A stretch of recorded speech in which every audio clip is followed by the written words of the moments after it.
बोले अनुज। Sir empirical और molecular formula कराया था, फिर उसके बाद परसेंट वेट बाय वेट, और फिर क्वेश्चन दिया था होमवर्क में। हाँ, क्वेश्चन दिया था, हो गया क्वेश्चन। जी सर, हो गया था। चलो, क्वेश्चन कर लिया सभी ने। चलो, ओके।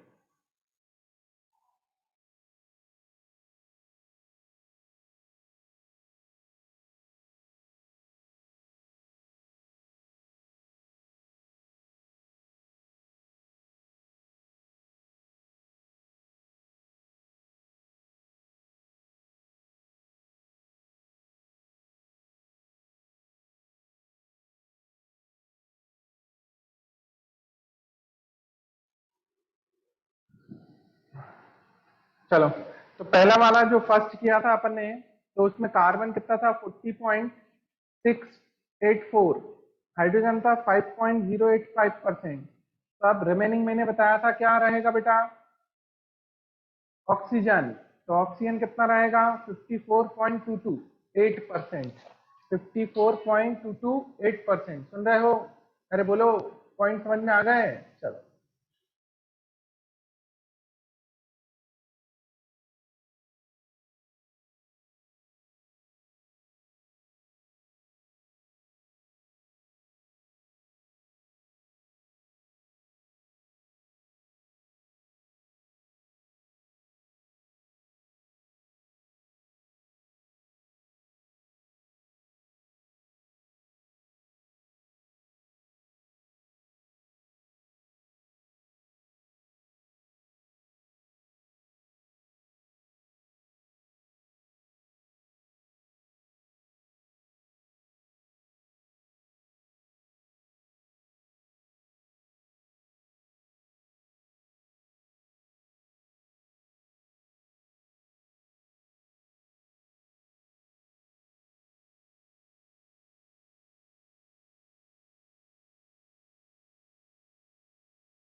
तो ऑक्सीजन कितना हो रहा था? 54.228%।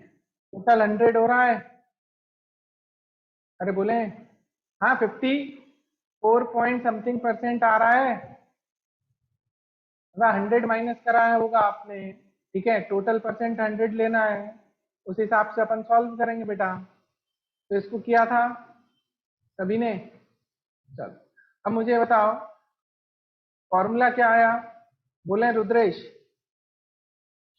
Sir C4H6O4। C4H6O4, ये क्या आया बेटा? Molecular formula. Yes sir. और एम्पिरिकल फॉर्मूला क्या रहा? सर एम्पिरिकल फॉर्मूला आया था C2H3O2। C2H3O2 समझ में आ गया सभी को? यही आया होगा सभी का, C2H3O2। अरे समझ में आया कि नहीं दोस्तों?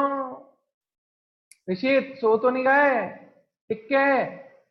अरे लगता तो वही है, पक्का जगे हुए हो? चलो, ये हो गया, सभी को बन गया। कोई डाउट हो तो पूछ ले। तो आपको जब सबसे पहले आपने रिलेटिव मोल्स निकाले होंगे, तो रिलेटिव मोल्स जो भी आ रहे हैं, फिर हमने क्या किया? सिंपलेस्ट रेशियो निकाला होगा। सिंपलेस्ट रेशियो में हमने देखा होगा कार्बन और ऑक्सीजन 1-1 आ रहे हैं, पर ये जो था हाइड्रोजन, ये 1.5 आ रहा होगा। तो मैंने कहा था सभी में हम 2 का मल्टीप्लाई कर देंगे बेटा, होल नंबर लेने के लिए। Simplest whole number atomic ratio जो लेने के लिए हम सभी में किसका मल्टीप्लाई कर देंगे? 2 का। तो 2, 3, 2 हो जाएगा। अरे बोले, जिसको समझ में नहीं आया रेज हैंड करें, तो मैं पूरा फिर सॉल्व करके बताता हूं। अरे आ रही है बात समझ में?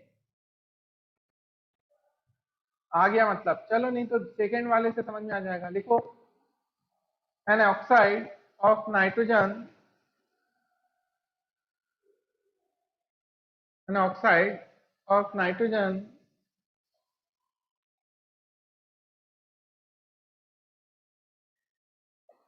Give the following percentage composition. Give the following percentage composition. Nitrogen लिखना 25.94, 25.94, ऑक्सीजन 74.06, ऑक्सीजन 74.06,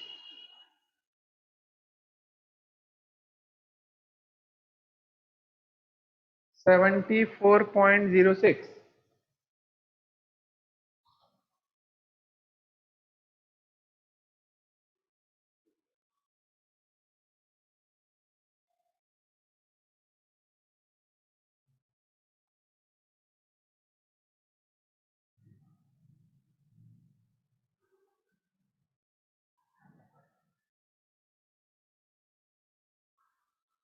$74.06.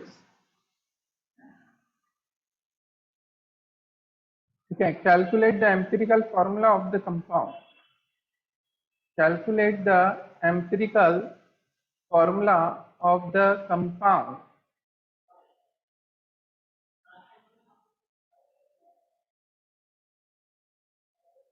बोले पुष्कर, वीडियो ऑन करो।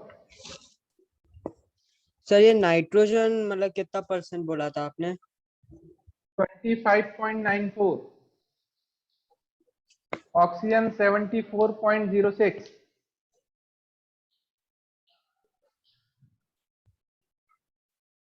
calculate the empirical formula of the compound. Second लिखना। नेक्स्ट क्वेश्चन लिखो, hydroquinone, hydroquinone, hydro QUI, hydro तो समझ में आ गया होगा, hydroquinone used as a photographic developer. Hydroquinone, QUINONE,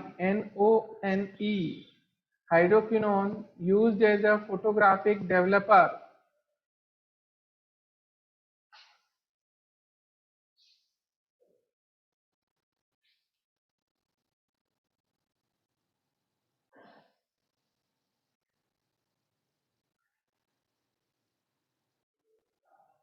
ठीक है, हाइड्रोक्विनोन में अपन ने बता दिया ये काय में यूज होता है बेटा, एक फोटोग्राफिक डेवलपर में यूज होता है हाइड्रोक्विनोन।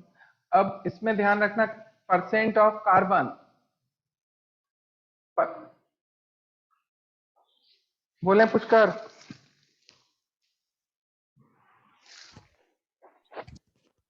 सर ये मतलब कि हाइड्रोक्विनोन मतलब ये मतलब पहले क्वेश्चन का पार्ट है, मतलब अगले क्वेश्चन में अपन इसको पढ़ रहे हैं। नेक्स्ट क्वेश्चन है बेटा, हाइड्रोक्विनोन एक है, ठीक है, हाइड्रोक्विनोन, हाइड्रोक्विनोन है कोई कंपाउंड है या ऑर्गेनिक कंपाउंड है। मैंने बोला कि वो कहाँ पे यूज होता है, फोटोग्राफिक डेवलपर में, ठीक है। एंड इट्स परसेंट कंपोजिशन दे रखा है एवरी एलिमेंट का, मतलब एवरी एटम का, एवरी एलिमेंट का इन हाइड्रोक्विनोन, तो वो दे रखा है कार्बन का 65.4%, ठीक है। एंड इट्स परसेंटेज कंपोजिशन में अपन बात करेंगे, कार्बन का दिया हुआ है 65.4%, हाइड्रोजन का दे रखा है 5.5%,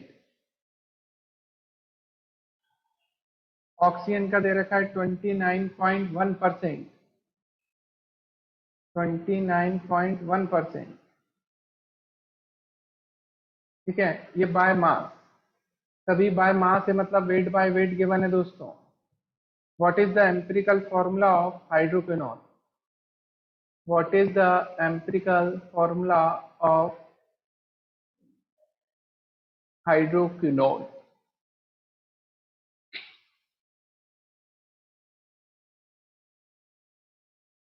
बोलो कुणाल। सर एक बार ये परसेंटेज फिर से बोल दीजिए। कार्बन का 65.4, 65.4 कार्बन, हाइड्रोजन 5.5, ऑक्सीजन 29.1,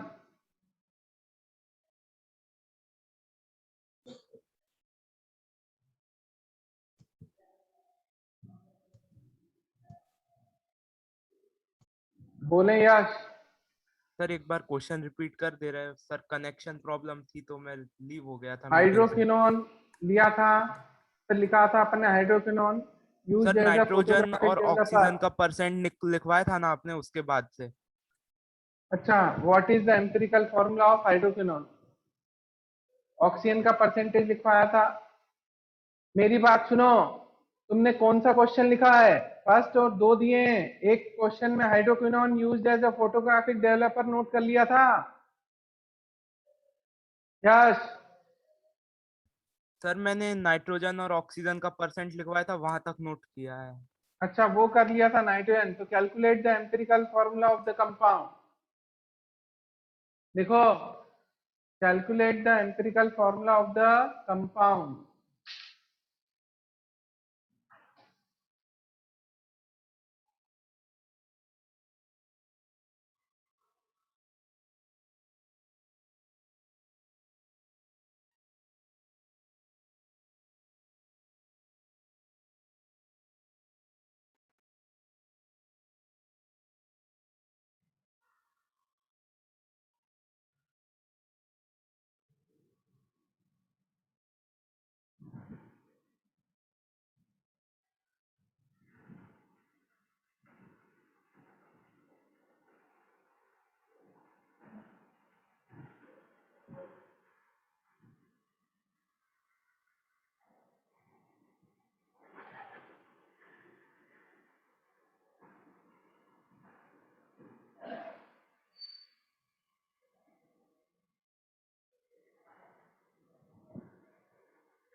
हो गए मित्रों?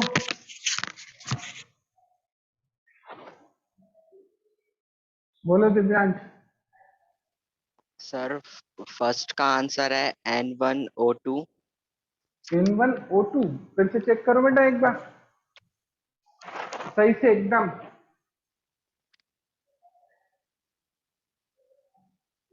कहीं मिस्टेक तो नहीं करी? नहीं सर यही यार। बोलो हर्षिता। आवाज नहीं आ रही दोनों? हाँ बोलो। हाँ तो फर्स्ट का आ रहा है N2O5 और सेकंड का C3H3O। फर्स्ट का N2O5 और सेकंड का C3H3O। चलो देखते हैं अभी।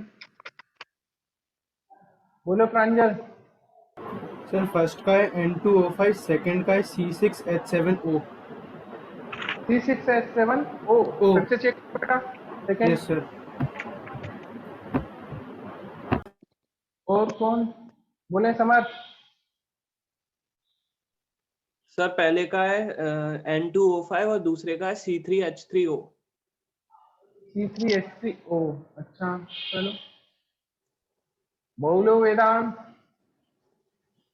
सर पहले का N2O5 और सेकंड का C3H3O। अच्छा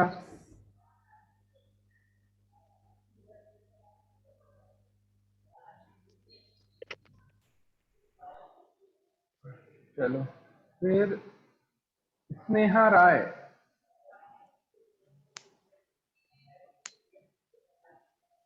तो फर्स्ट का N2O5 और सेकंड का C3H3O। C3H3O तो आंसर यही रहेगा बेटा N2O5 and C3H3O। N2O5 and C3H3O। कल परसों की सुन क्लास लिया में सभी ने? सभी का आ रहा है? जिनका नहीं आ रहा है बेटा वो निकालने की फिर कोशिश करें, कहीं ना कहीं मिस्टेक करी होगी।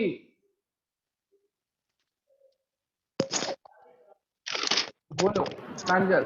सर उसका सिंपल रेशियो 3.05 आ रहा है हाइड्रोजन में, उसमें सेकंड वाले इसका में। सेकंड वाले क्वेश्चन में हाइड्रोजन का सिंपल रेशियो 3.05 आ रहा है, तो उसे 3 ले लें। 3.05 में नहीं करना बेटा, 3.05 को 3 लेना है।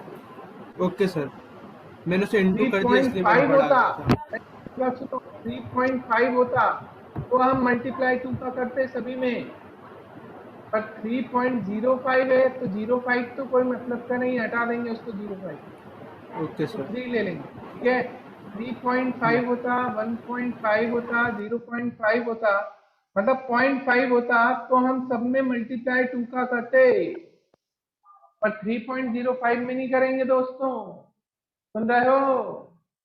चलो तो ये आ गया। किसी को डाउट है क्या?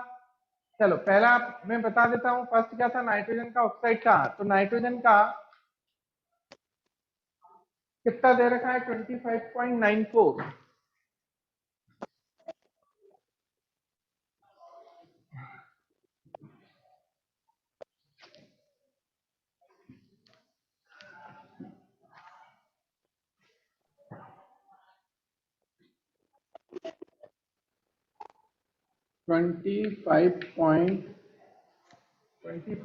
क्या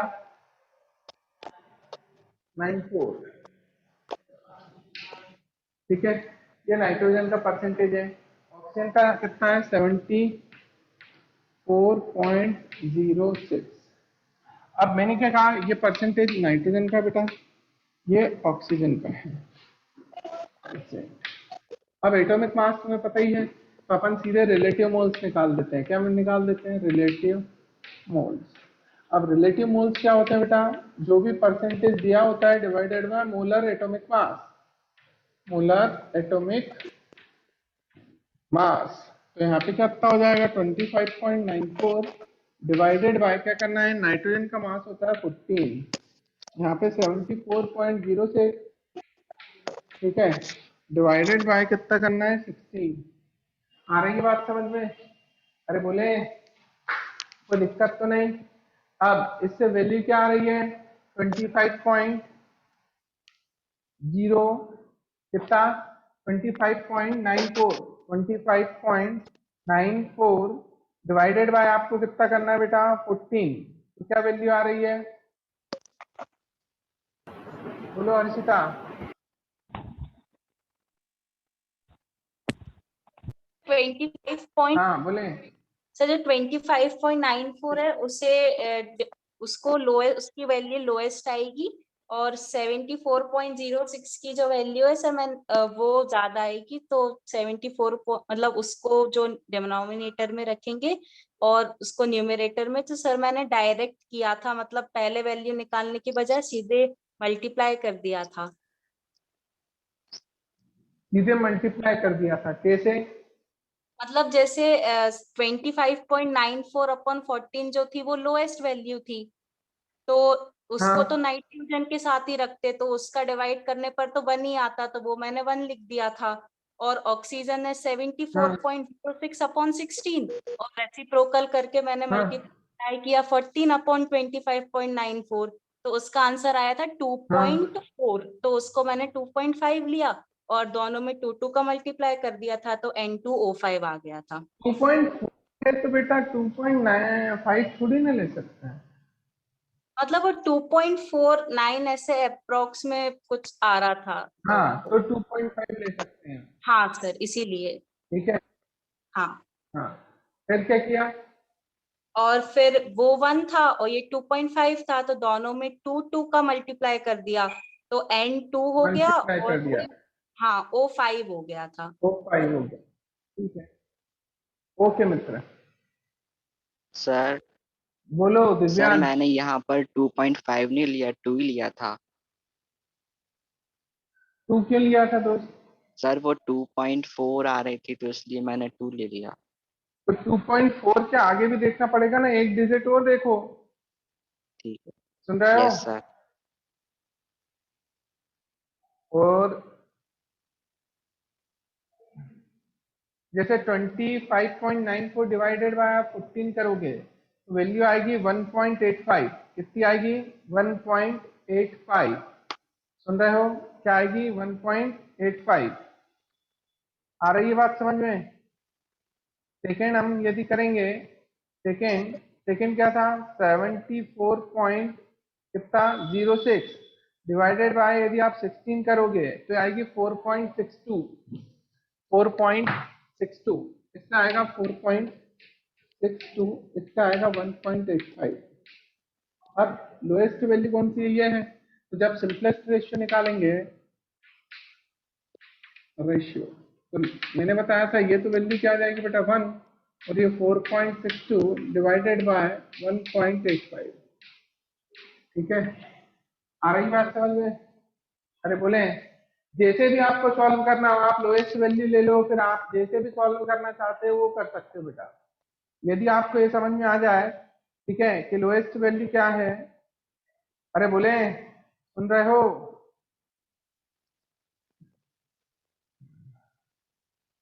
कोई दिक्कत तो नहीं किसी को? आप यहाँ पे जब डिवाइड करोगे आप बोलो हर्ष। सर इस 1.85 को 1.8 ले सकते हैं ना, और 4.62 को 4.6। मेरी बात सुनना बेटा, हमेशा 2 डिजिट तक चलना चाहिए। इसके बाद तक पॉइंट के बाद 2 डिजिट तो तक हमेशा चलो, क्योंकि एडवांस में पॉइंट के बाद 2 डिजिट तक ही लेते हैं। समझ गए? तो पॉइंट के बाद 2 डिजिट हमेशा लेके ही चलो तुम लोग भी जब सॉल्व कर रहे हो। यस जब सर। फाइनल आंसर देंगे तो फिर राउंड ऑफ करके कर लेंगे। मेरी बात समझ रहे हो?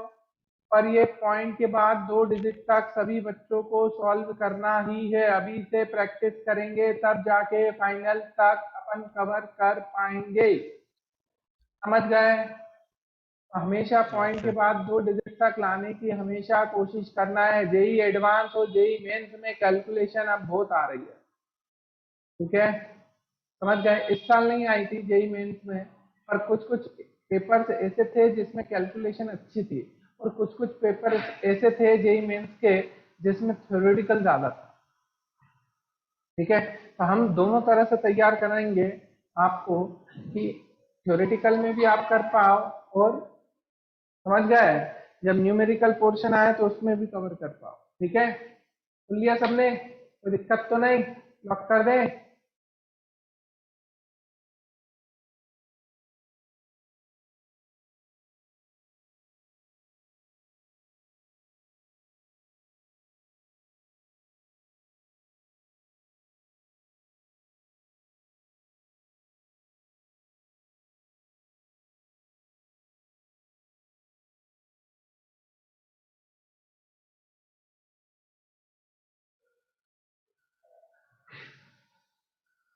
चलो हो गया, ये समझ में आ गया दोस्तों सभी को?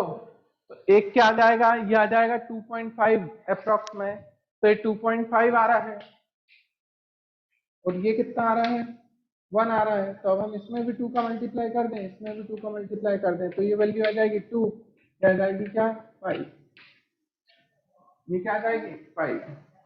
सुन लिया सबने? अरे बोलो, कोई दिक्कत तो नहीं? लॉक कर दें? ओके।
N2O5 आ गया, ये समझ में आ गया सेकेंड वाला।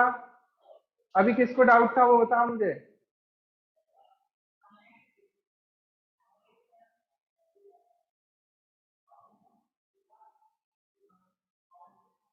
सेकेंड वाला हो गया C3H3O। चलो अब नेक्स्ट हेडिंग डालें परसेंटेज कंपोजिशन। अब परसेंट कंपोजिशन वैसे तो मैंने निकालना आपको बता ही दिया बेटा कि क्या करना है, एक का मास लेना है, किसी भी मॉलिक्यूल में जो भी एलिमेंट का जितना भी है वो पूरा एक का मास लेना है, डिवाइडेड बाय टोटल मास करना है, इनटू 100 करना है, तो परसेंटेज कंपोजिशन कहलाता है। क्या कहलाता है? Percent composition weight by weight के टर्म्स में। ठीक है, बोलो नंदनी बताएं। सर एक बार सेकेंड वाला बता दीजिए। क्या? सेकेंड क्वेश्चन का आंसर गलत आ रहा है। C3H3O आपका नहीं आ रहा है? चलो तो वो भी देख लो बेटा। कार्बन का सबसे पहले 65.4 डिवाइडेड बाय 12 किया, ठीक है, फिर 5.5 डिवाइडेड बाय कितना करना है 1, फिर 29.1 डिवाइडेड बाय 16 करा, तीनों करो। क्या क्या वैल्यूज आ रही हैं? कार्बन की आई 5.45, हाइड्रोजन की आई 5.5 और ऑक्सीजन की आई 1.1। 1.1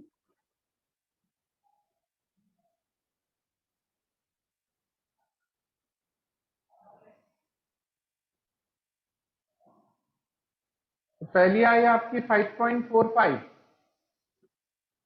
ठीक है, सेकेंड आएगी आपकी 5.5, थर्ड आ रही है आपकी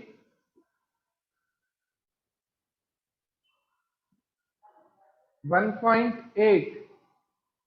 अब लोएस्ट वैल्यू देख लिया आपने 1.81, ठीक है, तो अब अपन लोएस्ट वैल्यू अपने पास आ गई है, तो 5.5 डिवाइडेड बाय 1.81, ठीक है, तो आ रहा है 3.01, तो 3 ले लेंगे बेटा।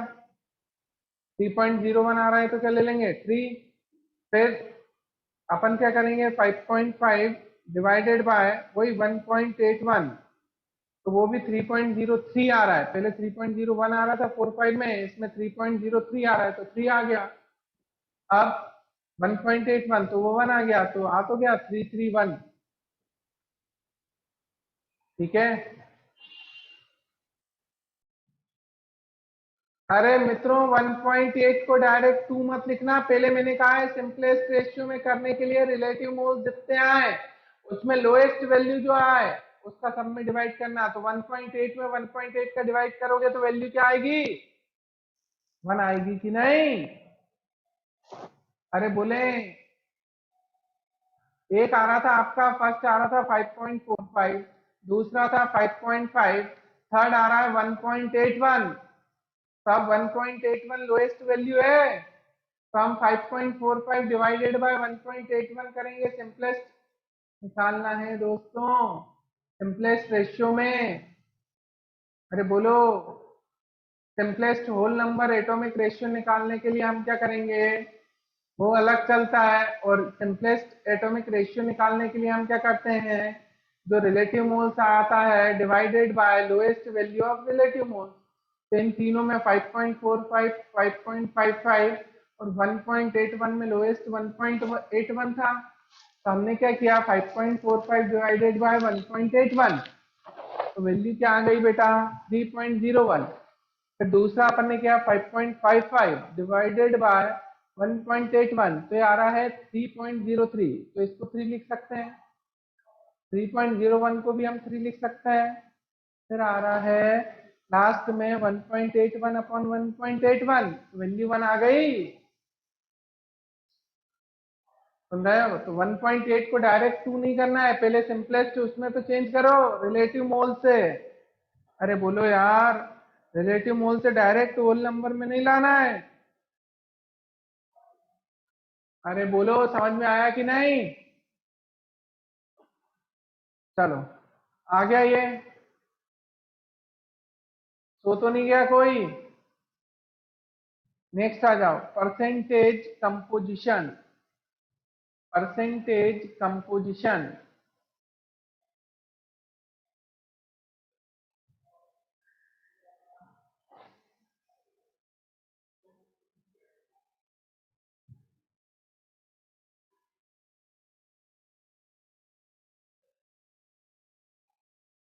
चलो, अब परसेंटेज कंपोजिशन निकालना है।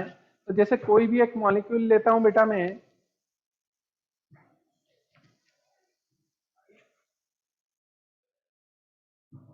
तो मैंने ये मॉलिक्यूल ले लिया AX BY CZ, ठीक है।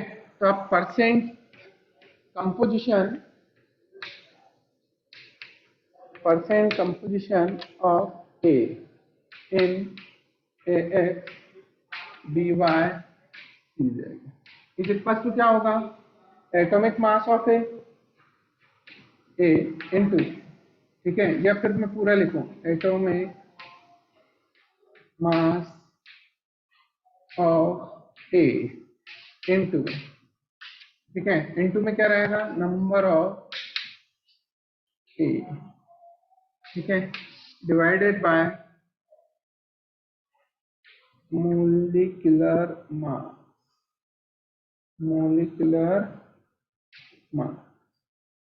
Of A।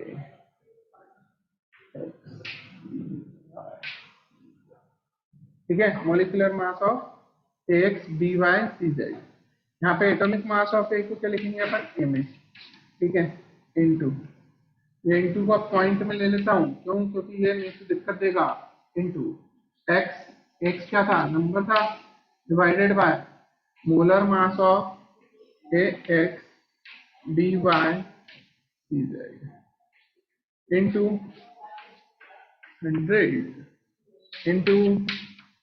100, ठीक है। ये परसेंटेज कंपोजिशन ऑफ ए आ गया, परसेंट ऑफ ए। ठीक है दोस्तों, आ रही बात समझ में? कोई दिक्कत तो नहीं? लॉक कर दें? सुन लिया सबने? चल, अब इसी तरह से हम क्या लिख सकते हैं? परसेंटेज कंपोजिशन ऑफ बी, तो क्या आ जाएगा बेटा?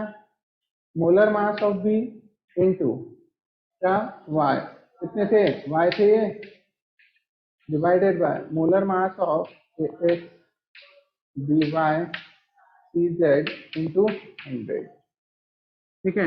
परसेंटेज कंपोजिशन ऑफ सी,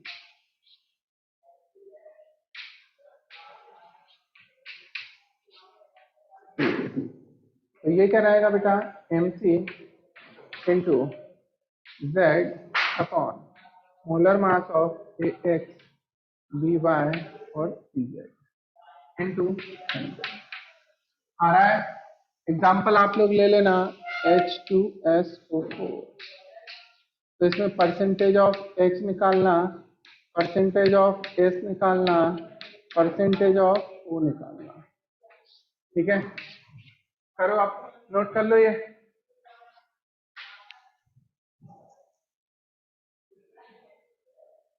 सभी नोट करें, सोए ना।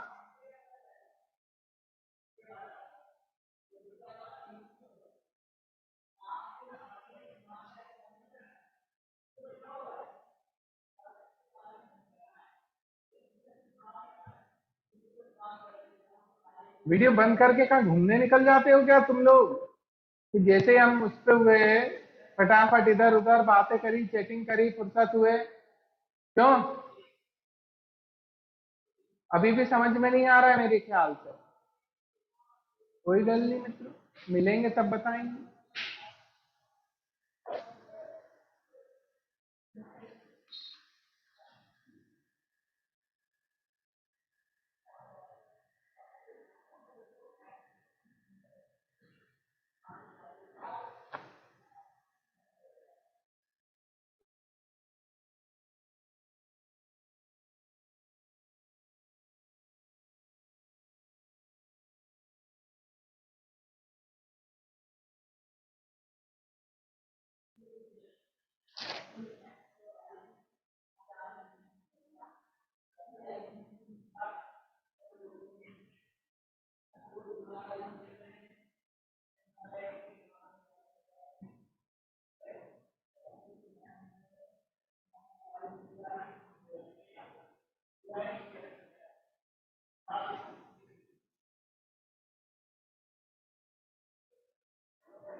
नोट कर लिया ये?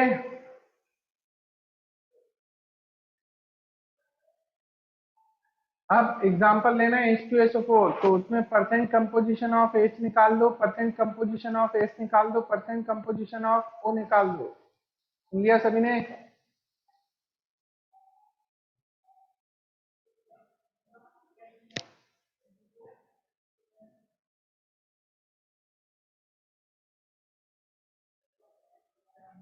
बोलो दो पाँच।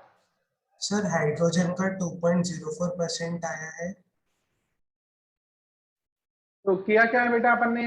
2 डिवाइडेड बाय 98 इंटू 100, सही है? Yes sir. ठीक है सर सल्फर का 32.65%। हाँ, और इसमें क्या किया बेटा अपन ने? 32 divided by 98 yes sir. Into 100, yes sir. ठीक है। ऑक्सीजन थर्ड में ऑक्सीजन का 64/98 इंटू 100 65 इंटू 100, 65.30। ठीक है, बिल्कुल सही। टोटल का सम करके भी देख सकते हैं अपन, 2 का निकाल के 100 में से माइनस भी कर सकते हैं। मेरी बात सुन लिया? दिमाग चलाना पड़ेगा, जिसमें इजी रहे वो, ठीक है। अपने को फास्ट कैलकुलेशन करना रहती है, पहली बात। दूसरी बात, जैसे भी हमें इजी पड़ेगा हमें वैसे कवर करना है। सुन लिया दोस्तों? कोई दिक्कत तो नहीं?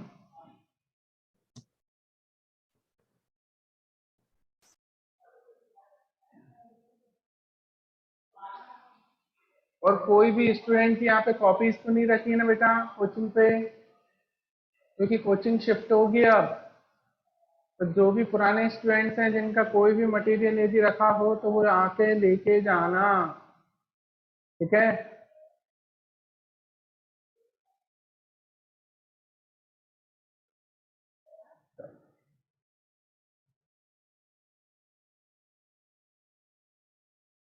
ये हो गया। अब नेक्स्ट हेडिंग डालें।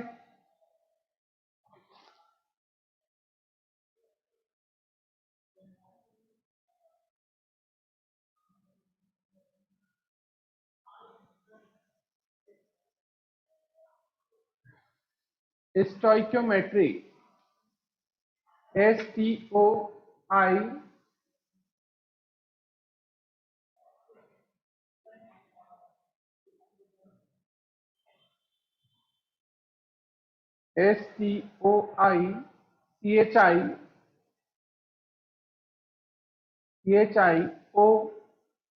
CHIOMETRY, ठीक है। स्टोइक्योमेट्री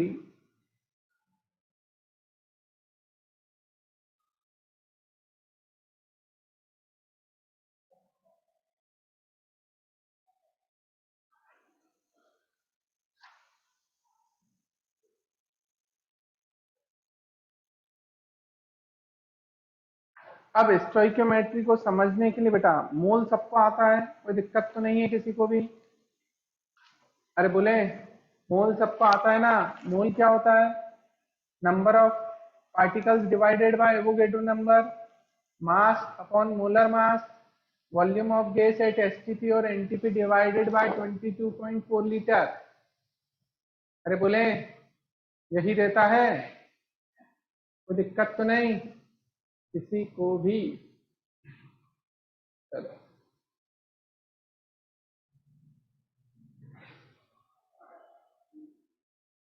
अब मेरी बात सुनना मित्रों, जैसे हम बात कर रहे हैं स्टोइकियोमेट्री एक्चुअल में है क्या और इसको काय के लिए यूज करेंगे वो भी देखें। ठीक है, तो स्टोइकियोमेट्री क्या होता है, ये केवल देखो स्टोइकियोमेट्री सबसे पहला तो हमें यूज करना है बैलेंस्ड केमिकल इक्वेशन में। अब बैलेंस्ड और अनबैलेंस्ड समझ में आती है कि रिएक्शंस आप लोगों को। अनबैलेंस्ड मतलब दोनों साइड रिएक्टेंट और प्रोडक्ट साइड अपन बात करें तो जितने भी एलिमेंट्स प्रेजेंट हैं उनके एटम्स सेम ना हो, किसी एक का भी एटम यदि सेम नहीं है तो वो अनबैलेंस्ड केमिकल रिएक्शन कहलाएगी। फिर से सुन लें, सबसे पहला ये देखना है कि रिएक्शन बैलेंस्ड है या नहीं है। तब जब आप स्टोइकियोमेट्री अप्लाई करें तो आपको सबसे पहले क्या चेक करना है दोस्तों कि रिएक्शन बैलेंस्ड है या नहीं है। अब बैलेंस्ड है या नहीं है ये कैसे चेक करेंगे, तो दोनों साइड एटम्स तो काउंट कर सकते हो सारे एलिमेंट्स के, दोनों साइड यदि सेम एटम्स आ रहे हैं तो बैलेंस है। रिएक्टेंट साइड जितने एटम्स आ रहे हैं उतने ही कहाँ आ रहे हैं प्रोडक्ट साइड, तो रिएक्शन बैलेंस है। पर यदि एक भी एलिमेंट के यदि बैलेंस नहीं हो रहे हैं इसका मतलब अनबैलेंस्ड रिएक्शन। सुन रहे हो, किसी भी एक एलिमेंट के भी यदि बैलेंस नहीं हो रहे हैं तो वो क्या है, अनबैलेंस्ड केमिकल इक्वेशन। ये पॉइंट समझ में आया बेटा सभी को। अब इसमें भी दो कैटेगरी चलती है। दो कैटेगरी कौन सी चलती है, एक आयनिक रिएक्शन होती है जिसमें आयंस पार्टिसिपेट करते हैं, एक मॉलिक्यूलर रिएक्शन होती है जिसमें मॉलिक्यूल्स पार्टिसिपेट करते हैं। फिर से सुन लो, एक में आयनिक होती है एक में मॉलिक्यूलर होती है। आयनिक हम देखेंगे रेडॉक्स में, काय में, रेड ऑक्स। रेड मतलब RED, रेड मतलब होता है क्या, अरे बोलो, लाल। ऑक्स मतलब क्या होता है बेटा, बेल, लाल बेल है ना, केमिस्ट्री में लाल बेल लेके आएंगे हम। अरे मूर्खों, रेड मतलब है रिडक्शन, ऑक्स मतलब है ऑक्सीडेशन। सुन रहे हो, तो लाल बेल नहीं करवाना है अपने को, हमें रिडक्शन एंड ऑक्सीडेशन करवाना है। क्या करवाना है दोस्तों, रिडक्शन एंड ऑक्सीडेशन। तो जब दोनों साथ में चलते हैं तो वो रिएक्शन कहलाती है रेडॉक्स। क्या कहलाती है, कुछ लोग तो ऐसे सदमे में बैठे हैं पता नहीं क्या बता रहा हूं मैं। अरे रेड ऑक्स बताया है मैंने, रेड ऑक्स मतलब लाल बेल नहीं होता है इसका मतलब, इसका मतलब होता है रिडक्शन एंड ऑक्सीडेशन। सुन लिया भैया, कोई दिक्कत। इसमें हम आयनिक रिएक्शन देखेंगे, आयनिक में अनबैलेंस्ड भी देखेंगे, आयनिक में बैलेंस भी देखेंगे। सुन लो, आयनिक में अनबैलेंस्ड भी देखेंगे और आयनिक में ही बैलेंस भी देखेंगे। सुन लिया। अब इसमें कंडीशन क्या आती है, इसमें एटम बैलेंस होने के साथ साथ चार्ज भी बैलेंस होना चाहिए दोस्तों। फिर से सुनो, अच्छे से सुनो, आयनिक में जो आयंस दे रखे हैं उनके जितने भी एलिमेंट दे रखे हैं उनके एटम बैलेंस होने के साथ साथ चार्ज भी बैलेंस होना चाहिए। अरे बोलो, समझ में आया। चलो अब देखते हैं, कोई भी रिएक्शन यदि हम लेते हैं, ठीक है, तो आपको ये तो सब, ये बेटा 9th-10th में आपने पढ़ा होगा रिएक्शन बैलेंस है या नहीं है। बैलेंस होने के लिए मैंने क्या कहा है, दोनों साइड देखना है। दोनों साइड कहाँ पे, reactant side and product side. जितने भी एलिमेंट्स प्रेजेंट है उनके एटम्स प्रेजेंट हैं, वो एटम दोनों साइड इक्वल होना चाहिए। मतलब सपोज कोई नाइट्रोजन रिएक्टेंट साइड में है, उसके 5 एटम्स है, तो आपको प्रोडक्ट साइड में भी 5 ही मिलना चाहिए, तो वो रिएक्शन बैलेंस मानेंगे। हाँ, पर मैंने क्या कहा, सारे एलिमेंट्स के चेक करना है, और यदि एक का भी बैलेंस नहीं है तो वो अनबैलेंस्ड में आ जाएगी। काय में आ जाएगी, अनबैलेंस्ड में। सुन लिया सबने, कोई दिक्कत। चलो अब पहला पॉइंट तो अपन क्या लिखेंगे बेटा, स्टोइकियोमेट्री काय के लिए यूज करना है, it is use for only balanced chemical equation और आयनिक इक्वेशन।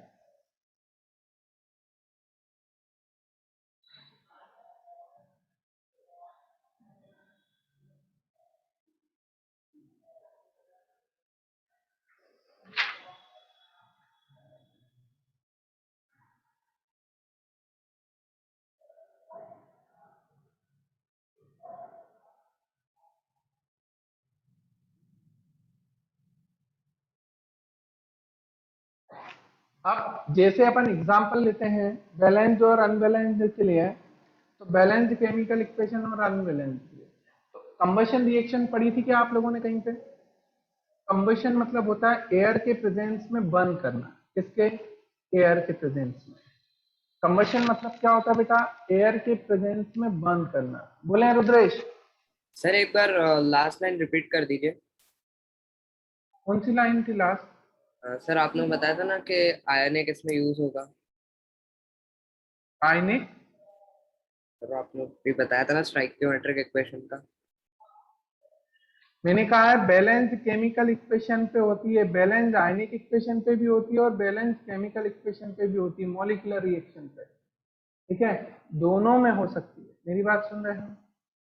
आयनिक बैलेंस हो तो भी चलेगा बेटा, ठीक है, मॉलिक्यूलर बैलेंस हो तो भी चलेगा। इन दोनों पे हम अप्लाई कर पाएंगे क्या? स्टोइकियोमेट्री।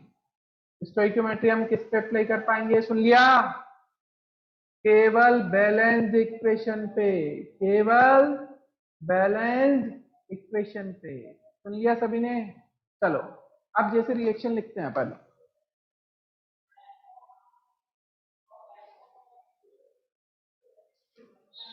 लिखो example low, combustion of propane, combustion of propane. Propane मतलब 3 कार्बन वाला हाइड्रोकार्बन, ठीक है, अल्केन, 3 कार्बन वाला अल्केन। अल्केन का फॉर्मूला क्या होता है याद है? CnH2n+2। याद आ रहा है? अल्केन, अल्केन क्या होते हैं? जब हाइड्रोकार्बन अपन ने पढ़ेंगे 10th में, 9th वाले बच्चे जो बैठे हैं वो बस सुनो, और 10th वाले जो हैं 11th में आए हैं वो भी सुनो। अल्केन का अपन ने लिया था, अल्केन हाइड्रोकार्बन है ऑर्गेनिक केमिस्ट्री का, इसका फॉर्मूला होता है CnH2n+2। यहाँ पे n की वैल्यू 3 रखें। क्या रखें दोस्तों? 3। n की वैल्यू क्या रखना है? 3। n 3 रखोगे तो क्या बन जाएगा? प्रोपेन। मैंने बताया था यहाँ पे 1 कार्बन के लिए हम मेथिल लेते थे, 2 कार्बन के लिए 8, 3 कार्बन के लिए प्रोप, 4 कार्बन के लिए ब्यूट, 5 कार्बन के लिए पेंट, 6 कार्बन के लिए हेग, ठीक है, 7 कार्बन के लिए हैप,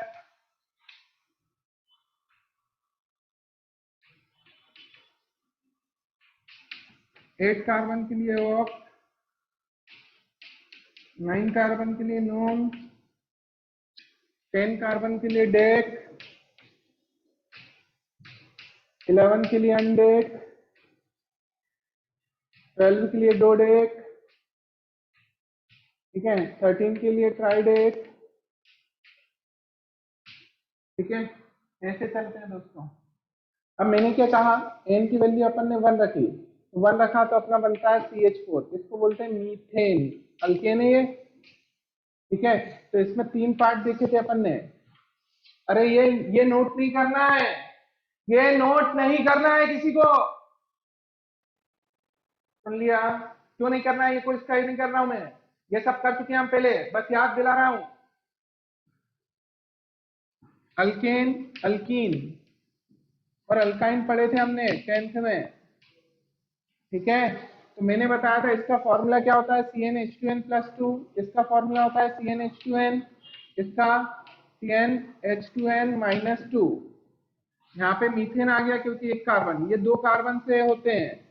अल्केन में कार्बन कार्बन के बीच में सिंगल ही होता है, इसमें 1 कार्बन ऐसा होता है जिसमें डबल बॉन्ड होता है बेटा। क्या होता है? डबल। और इसमें 1 कार्बन, मतलब 1 कार्बन नहीं, 2 कार्बन होते हैं जिसमें डबल बॉन्ड होते हैं, ठीक है। 2 कार्बन के बीच में 1 डबल बॉन्ड होना जरूरी है, वो 1 ही होता है, अल्कीन बनते हैं। 3 ट्रिपल बॉन्ड होता है तो अल्काइन बनते हैं। जैसे अपन ने लिया CH4, इसके बाद क्या ले लिया बेटा मैंने? यहाँ पे C2H6, इसको लिखेंगे CH3CH3, क्योंकि कार्बन की वैलेंसी 4 होती है, पूरी कंप्लीट भी होना चाहिए। कार्बन की वैलेंसी 4 होती है, वो कंप्लीट होना चाहिए अल्कीन के लिए। तो यहाँ से ही आता है क्योंकि 2 कार्बन मिनिमम चाहिए ही है इसमें, तो 2 से ही आएगा, तो C2H4, इसको बोलते हैं इथीन, ठीक है, C2H2, इसको बोलते हैं इथाइन, ठीक है। अब इसको क्या बोलते थे, इथेन। जब n की वैल्यू क्या आती है 2, n की वैल्यू क्या आ रही है 2, तो ये C2 के लिए ईथ होता है, C के लिए क्या होता है प्रोप, ठीक है। अब मेरी बात सुनो, यहाँ से अपन को देखना है, तो अब अपन बात कर रहे हैं कितने C3H8 होगा, तो यहाँ पे अपन लिखेंगे CH3 CH2 CH3, इसको क्या बोलेंगे बेटा प्रोपेन, क्या बोलेंगे प्रोपेन, ठीक है। यहाँ पे क्या हो जाएगा C3H6, यहाँ पे क्या आएगा प्रोपीन। अब प्रोपीन में ये C2H4 क्या था CH2 डबल बॉन्ड CH2, यहाँ पे ये क्या था CH ट्रिपल बॉन्ड CH, यहाँ पे अब क्या रहेगा C3H6 CH2 double bond CH single bond CH3, ठीक है। यहाँ पे अपना रहेगा C3H4, ये रहेगा CH triple bond C single bond CH3। अरे आ रहा है, कोई दिक्कत तो नहीं? अरे बोले ये पॉइंट समझ में आया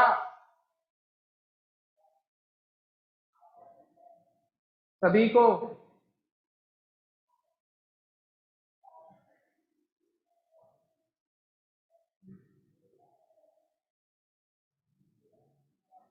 तो ये अल्केन अल्कीन अल्काइन समझ में आए, या हाइड्रोकार्बन होते हैं बेटा, ये ऑर्गेनिक कंपाउंड है, तो इसमें मैंने लिया है प्रोपेन, प्रोपेन मतलब 3 कार्बन वाला, अल्केन में आ रहा है तो उसका फॉर्मूला हो जाएगा C3H8, ठीक है। बस इतना सा बताने के लिए सारी चीजें बताई है, जिससे आपका रिवाइज हो जाए 10th वालों का, और 9th वालों को ये समझ में आ जाए, जो 9th वाले बैठे हैं, जो 10th वाले बैठे हैं, मतलब इस साल 10th में। आ रही बात समझ में? अरे बोलो सभी को समझ में आया कि नहीं दोस्तों? कोई डाउट है तो पूछ लो,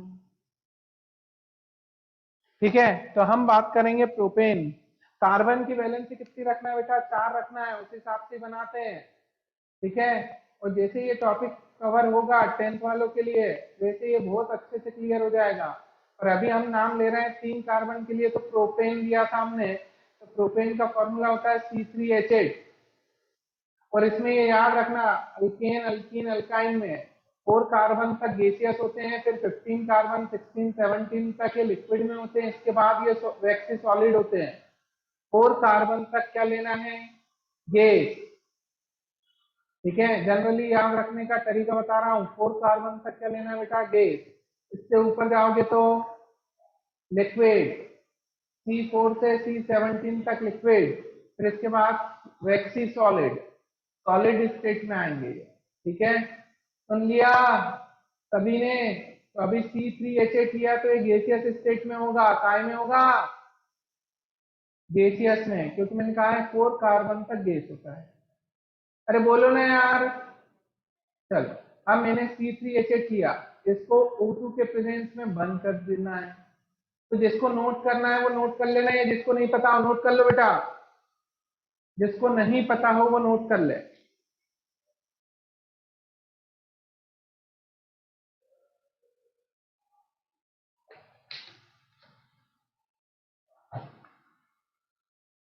हाँ बोलो नंदिनी। सर बोर्ड बहुत ब्लर है। बोर्ड ब्लर आ रहा है बेटा? हाँ तो एक काम करो, जिनको ब्लर आ रहा है ना वो डिस्कनेक्ट होके कनेक्ट हो जाओ, रिकनेक्ट कर लो अपने आप को।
अब बोर्ड ब्लर तो नहीं है?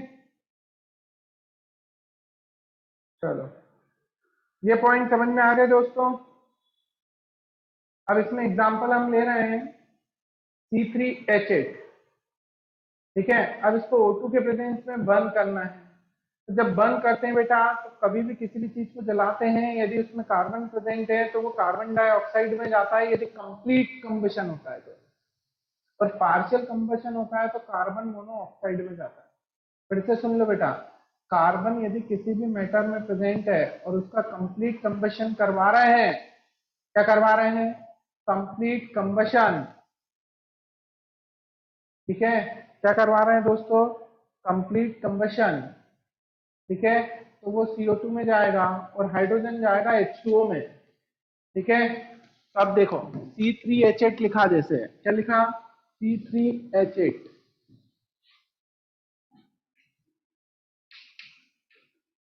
अब मैंने लिखा O2, एयर के प्रेजेंस में बंद करते हैं, तो यहाँ पे लिख दिया CO2 प्लस H2O। ये गैस, ये गैस, ये गैस, ठीक है। ये क्या कहलाएगी बेटा? Unbalance chemical molecular chemical equation, क्योंकि इसमें मॉलिक्यूल है, मॉलिक्यूलर केमिकल इक्वेशन, ठीक है। इक्वेशन, ठीक है, सुन लिया सबने। अब यदि मैं इसमें एटम बैलेंस कर देता, यहाँ पे कार्बन कितने थे? 3 थे, ठीक है। पहले इसको सभी को बैलेंस करता तो 3CO2 बनता बेटा, प्लस H2 कितना बनता? 4 और H2 बनता। तो हाइड्रोजन और ऑक्सीजन इन सबको मेरे को बैलेंस करना है, तो कार्बन कर दिया मैंने, यहाँ पे 3 कार्बन देखा तो 3CO2 लगा दिया। यहाँ पे हाइड्रोजन कितने देखे? 8, तो 4H2 कर दिया, क्योंकि 4 × 2 कितना हो जाएगा? 8, कर लिया। अब ऑक्सीजन कितने हो गए बेटा? यहाँ पे 6 + 4, 6 + 4 मतलब कितना हो गया? 10, तो यहाँ पे मैं क्या लिखता हूँ? 5। अब देखो रिएक्शन पूरी बैलेंस हो गई होगी, तो इसको बोलेंगे बैलेंस्ड केमिकल या molecular equation, molecular chemical equation.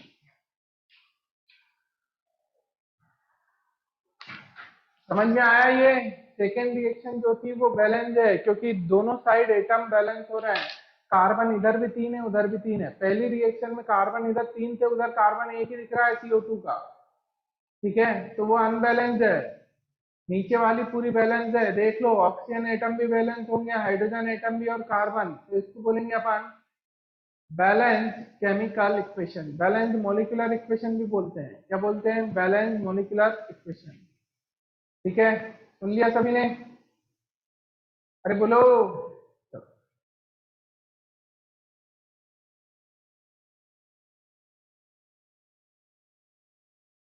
यहां तक कोई समस्या तो नहीं?